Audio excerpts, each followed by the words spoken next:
Hi, I'm Effie and this is What Effie Reads. Today I'm going to be running through all of the books that I have hauled recently. I was lost but you helped me find my way, tainted by a desire, 'cause I was scared to face the truth. You pulled me out from my anxiety. So I'm currently on a book buying ban, or at least my version of it. I'm allowed to buy the Queer Picture Book Club pick for each month, as I know I will read that in the month. I'm also allowed to buy one physical book each month if something stands out to me. Aside from that, these books are gifts, pre-orders, or they came in a book box. I will put the book box pics right at the end of the video just in case you're waiting on any book boxes and don't want to be spoiled. And there's one situation where I already owned the books, so I had my parents send them up to me. So without further ado, let's get into it. First up, we have In the Seeing Hands of Others by Nat Ogle. This book follows Karina after she was sexually assaulted one night, and it essentially deals with the fallout from those events. It's told in a mixed media format, so you get the story very slowly throughout the book, through blog posts, email exchanges, text exchanges, court documents, all kinds of things. This is one of the few books that's on this stack that I've already read. I really enjoyed it and I will thoroughly recommend it, but just be aware that it deals with some really difficult topics. Obviously, we've got a sexual assault at the forefront. We're also dealing with race, sexism, incels, that kind of thing. So please do look up trigger warnings before going into it, but I highly recommend it if it's something that you are able to read. Next up, we have A Storm of Sisters by Michelle Harrison. This is the fourth book in the Widdershins Sisters series, and I am very excited to read it. It follows three sisters who are in possession of some magical items, and they also have curses to overcome. I thoroughly enjoyed the first three books in the series, so I'm anticipating really enjoying this as well. Next up, we've got Like a Charm by Elle Mcnichol. This is obviously Elle Mcnichol's latest book. I believe its focus is sirens and it's set in Edinburgh. I don't know too much about it, but what I will say is that from flicking through it to see how many pages it is, whatnot, I see that it's the start of a new series. So as much as I'm excited to see what this author is doing next, I'm possibly going to be holding off on it, as I'm going to have to read it when the next one comes out anyway, so it may be something that I don't read until next year anyway. Next up, we have these books. They're still in their sealed packaging, but they are The Saga of Larton Crepsley by Darren Shan. We've got Birth of a Killer, Scream of Blood, Scream or Dream? Ocean. We've got Ocean of Blood, Palace of the Damned, and Brothers to the Death. And this was a gift from Sophie at What's So Read, and it was part of Spoops' Valentine's gift exchange that she did. I am looking forward to reading these, as the Darren Shan saga is possibly my all-time favourite series. I said it before, I'm kind of in the middle of a reread, and I'm not going to be recommending it too heavily until I know how well it has aged. But I did really love the series when I first read it, and this is a series that looks at one of the main characters you meet in the saga of Darren Shan. So I'm really looking forward to reading all about his story. Next up, we have House of Sky and Breath by Sarah J. Maas. Obviously, I couldn't not read this. I often have very conflicted feelings about Sarah J. Maas. I think there's certainly things that she could do better with in her books.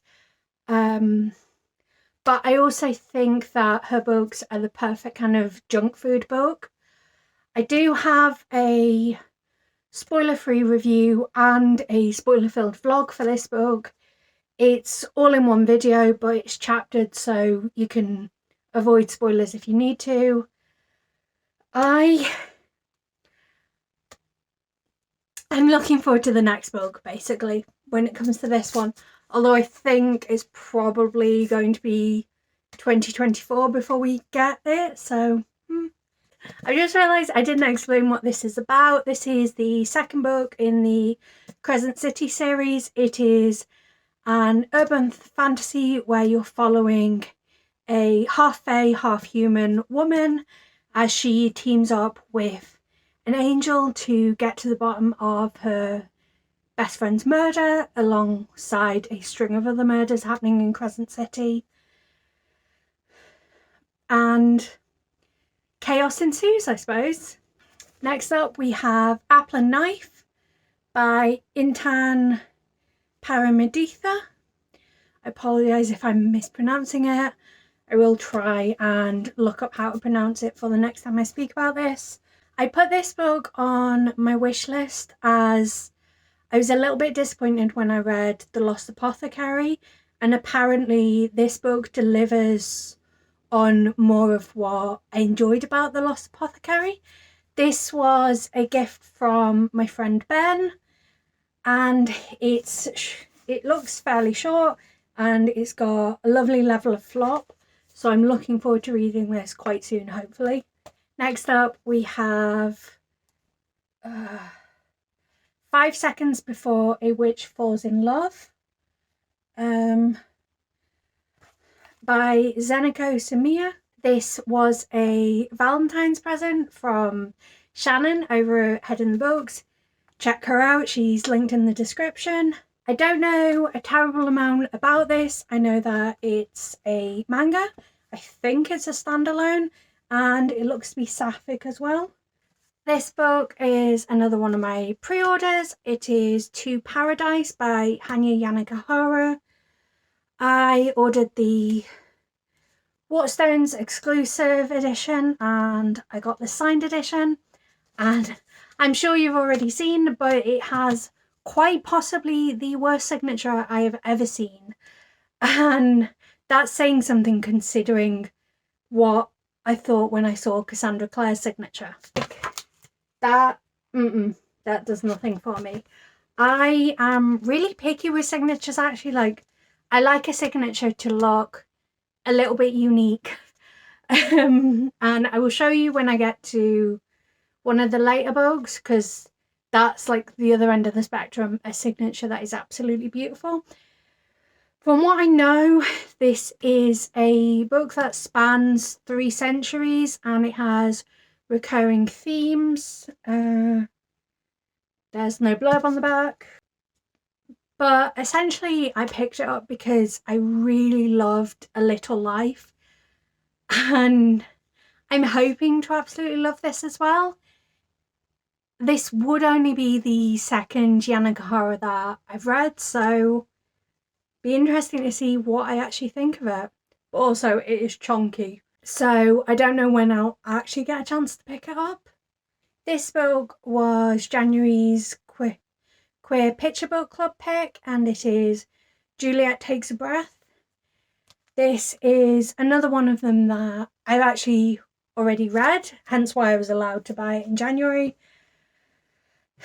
It follows a young woman called Juliet as she's trying to figure out her place in the world as a Puerto Rican out lesbian. I just thought it was so joyous and was a great exploration of queerness as well as Juliet's other identities. The next 3 books are ones that I had my parents send up. So we have the 3 Lord of the Rings books: Fellowship of the Ring, The Two Towers, and Return of the King. Weirdly, Return of the King is the only one that I've read out of the trilogy, but I have very fond memories of reading it. I remember it being quite dense, but also really enjoyable and having some really, really powerful moments. So I'm hoping I can get to them at some point this year, especially as I've just finished a rewatch of the films with B, and it just made me fall in love with this world all over again. And the one book that I've bought that wasn't a pre-order or book box or anything like this, so like my one allowed book from January, is The Hobbit, because I actually didn't own a copy of The Hobbit, and I'm very happy because I managed to get what looks to be a matching edition. I'm not sure if I'm going to read this before Lord of the Rings or after it,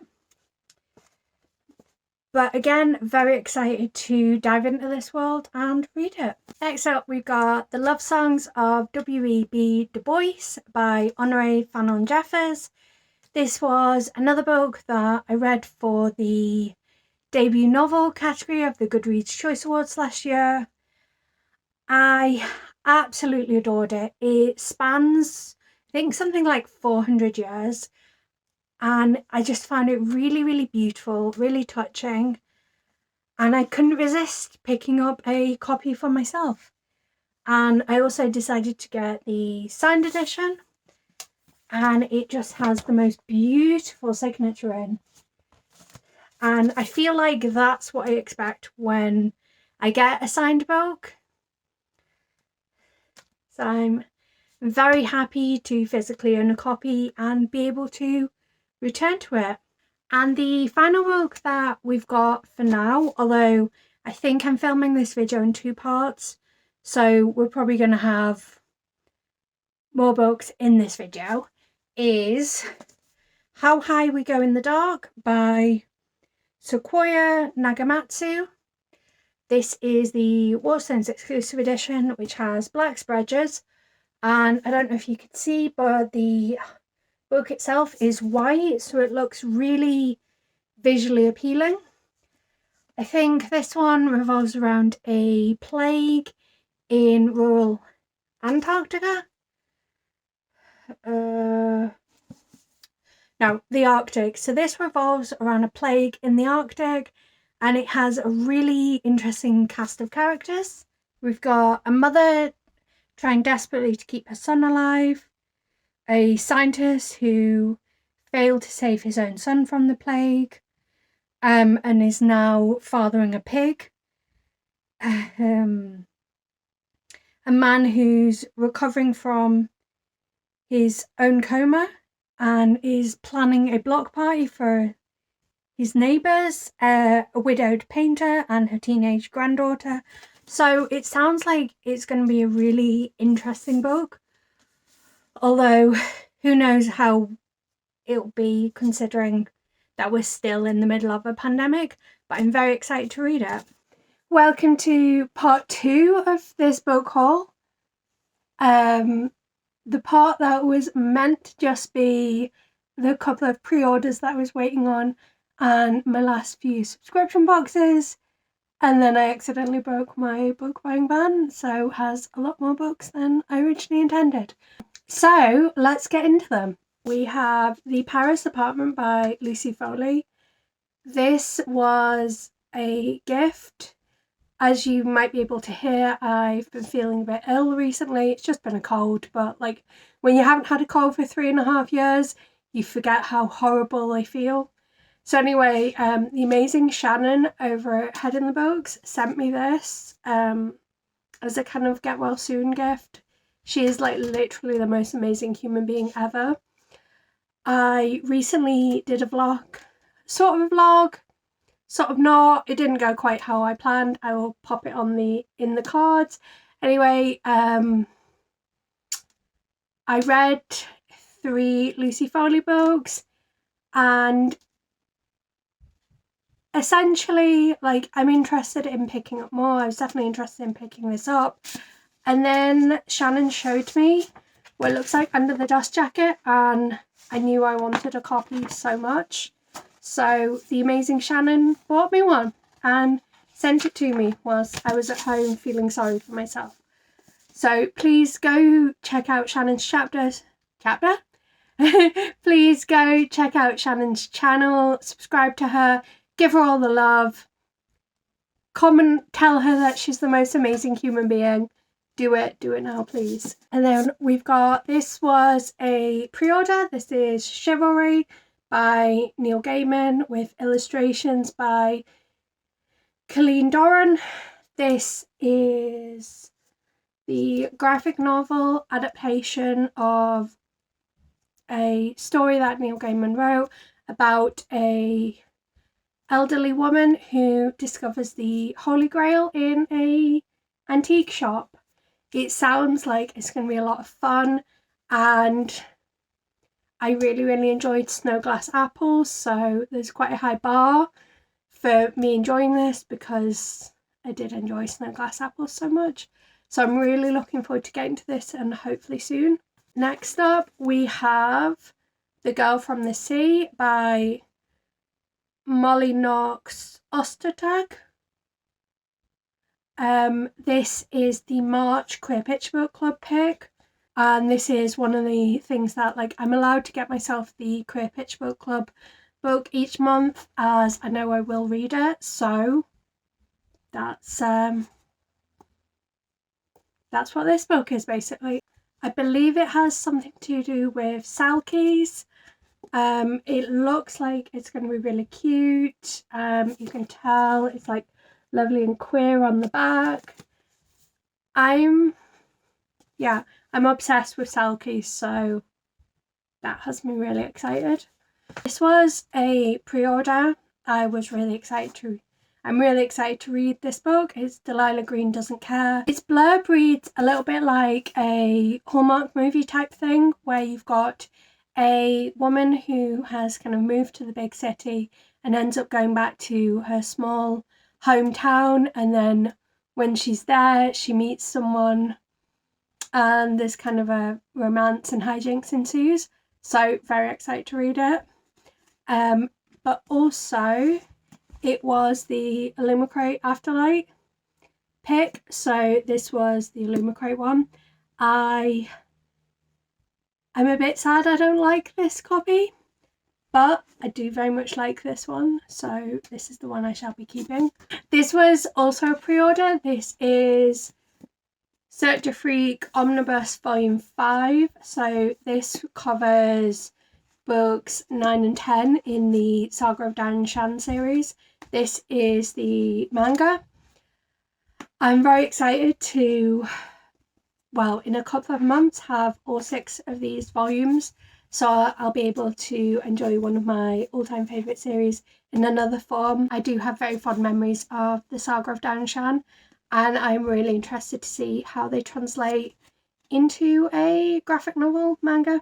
The next pile of books are all books that I got at Granite Noir, because apparently I have no self-control. But also I kind of figure it's a little bit different because, like, it's not as if I'm going to be able to get signed and dedicated books easily. I don't know, I'm rationalising it to myself, but at the end of the day I still broke my book buying ban.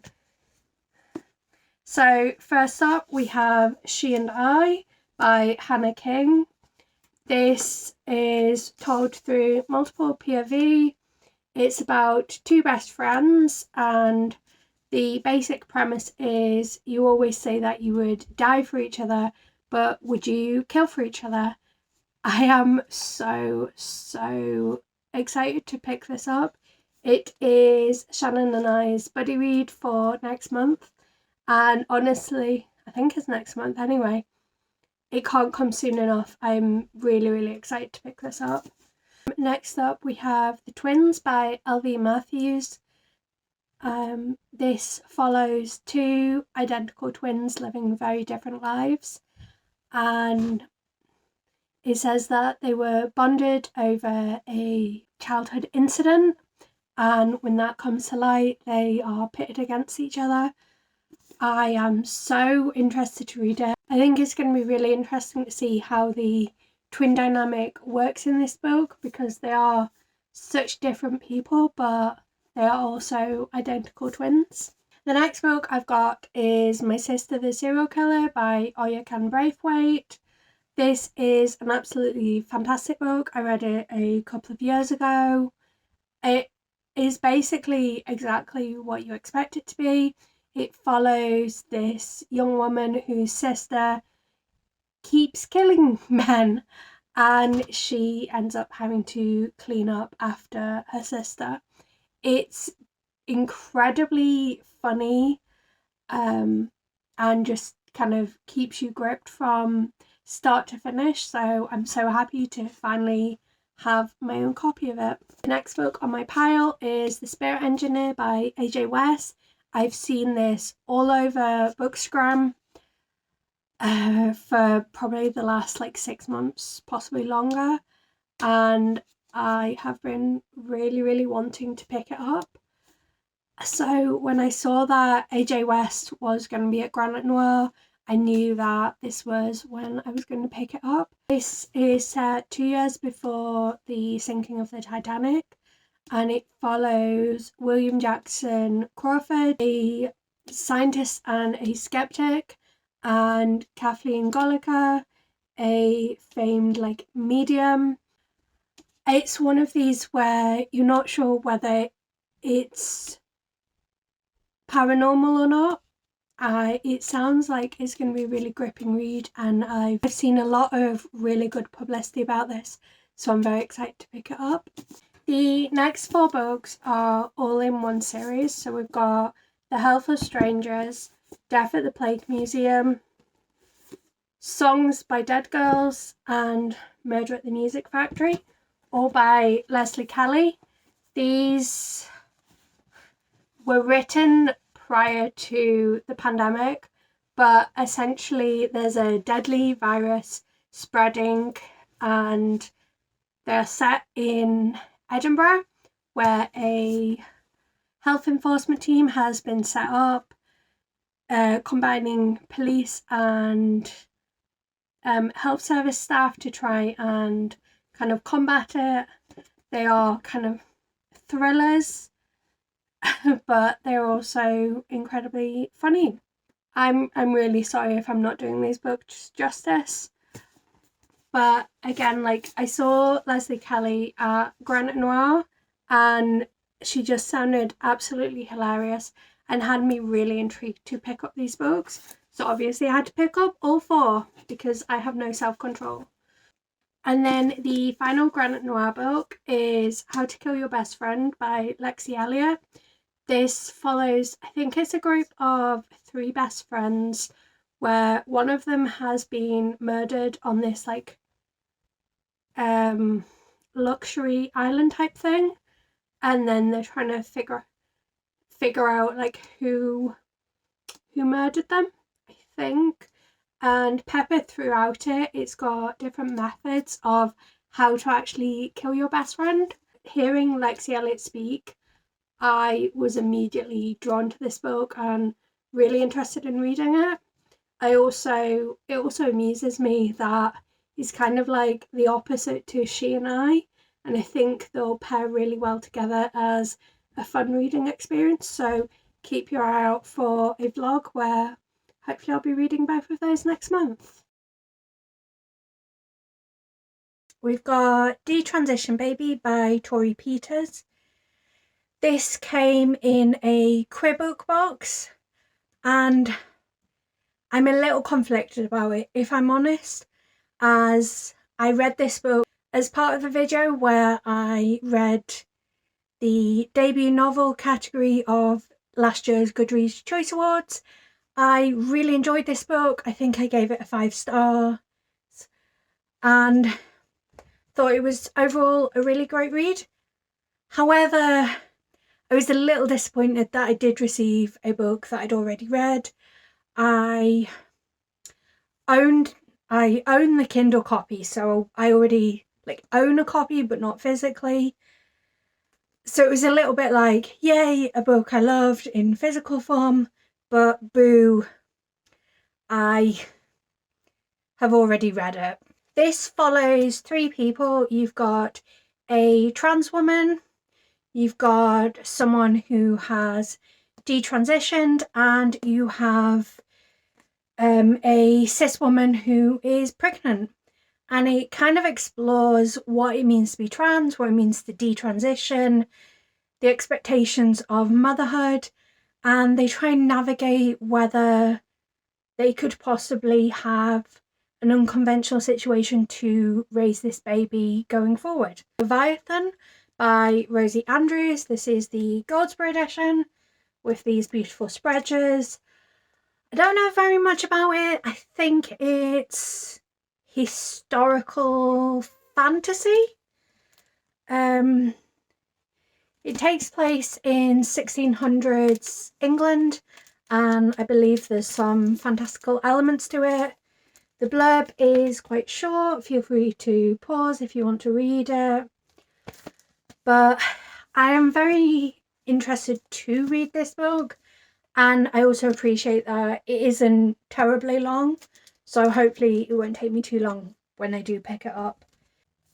Only a Monster by Vanessa Lynn. This was an Illumicrate. No, this was Fairy Loot. I can't remember if this came in Fairy Loot or Illumicrate, but I think it could be really interesting.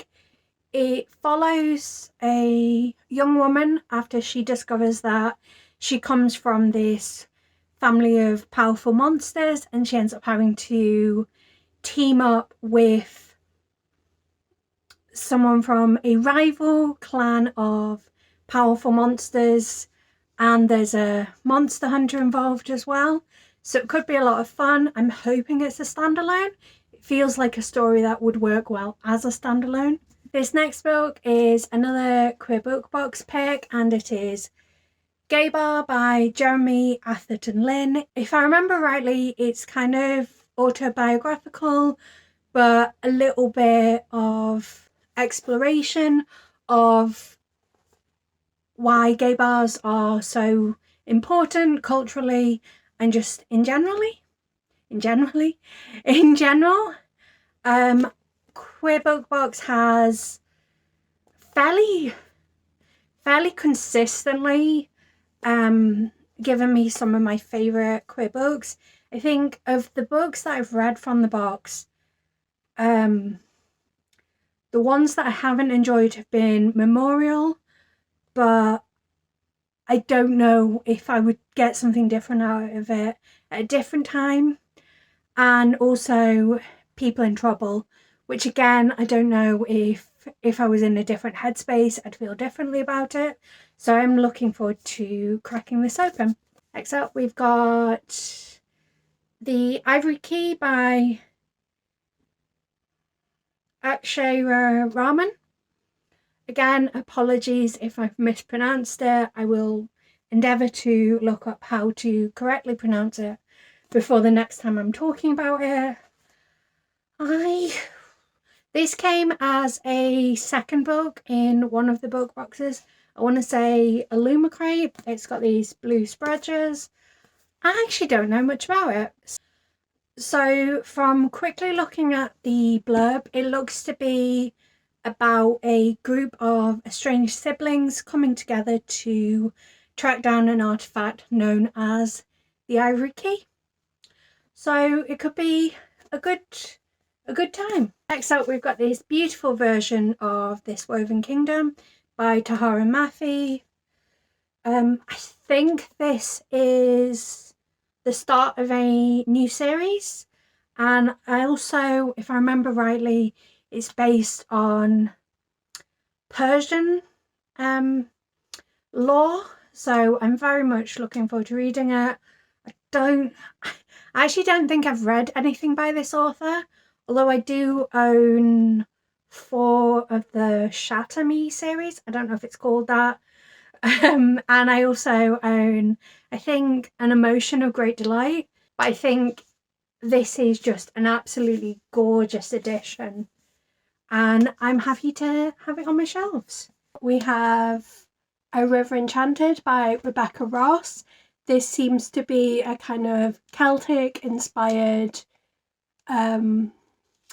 fantasy type thing. Well, it seems to have spirits, missing children, all that good stuff. It came in an Illumicrate box, so I'm interested to read it. I do find that Illumicrate tends to align a bit better with my tastes than Fairy, but I do still enjoy getting both those boxes. So I'm excited to read it at some point, who knows when. I have so many books to get through. Then we've got the February premiere, the Goldsboro premiere book, which is When We Were Birds by Ayanna Lloyd Banwell. This tells the story of 2 people who are kind of working through their cultural roots, and they come together. There's something involving a cemetery. I'm really bad at getting stuff out of blurbs. I apologise, but it does sound really interesting. It also looks fairly short, so hopefully it'll be a quick read whenever I do get a chance to pick it up. And the final book we've got, I think this was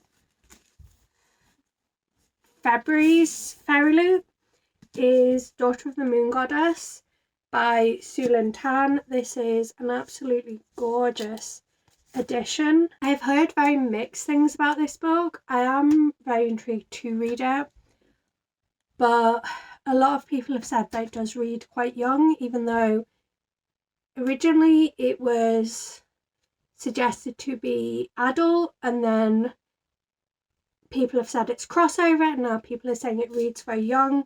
So I'm not sure what I'm going to make of it, but as I say, it is like a stupidly beautiful edition. And this was inspired by the Chinese mythology of Chang'e, the moon goddess. So this is kind of my little video of shame, I guess.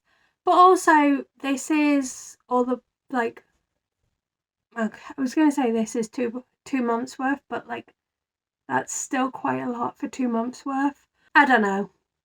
Tell me if you think I've done really badly. I know that, like, I've broken my book buying ban, but also, like, I'm back to being good now. I don't plan on breaking my book buying ban again. Although maybe I will. Who knows? Let me know which of these books sounds really interesting to you and you'll be interested to hear my thoughts on. Let me know what books you've picked up recently, and until next time, bye!